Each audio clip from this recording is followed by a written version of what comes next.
जेकबाबाद भरसा मौलादा थाने की हद गोट नादर खान खोसो वटे नौजवान कतल अणजातल हथियारबंदन फायरिंग करे 28 वरहनि जे गुल मोहम्मद गुलाम हैदर खोसो के कतल करे छयो।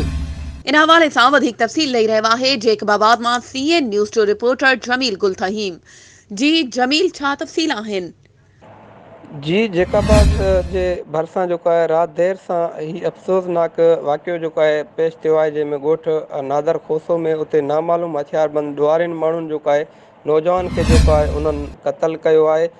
क़तल करण खां पोइ जेके जवाबदार आहिनि उहे फ़रार थियण में जेके आहिनि हिन वक़्तु कामयाबु थिया आहिनि, जंहिंमें ॿुधायो पियो वञे त अणॼातल जेके हथियारबंद ॾुआरी माण्हुनि उन्हनि जेको आहे त फायरिंग करे, जंहिंमें 17 वरहनि जो नौजवान आहे गुल मोहम्मद वलद गुलाम हैदर खोसे खे जेको आहे उनखे जेको आहे उन्हनि क़तल कयो आहे। जॾहिं होॾां इहो बि ॿुधायो पियो वञे त जेके जवाबदार आहिनि उहे जेके आहिनि त खोसे बिरादरीनि सां जेको आहे तालुक़ु रखनि था, उन्हनि जेको आहे त पुराणे तकरार तां जेको आहे नौजवान खे जेको उन्हनि क़तल कयो आहे।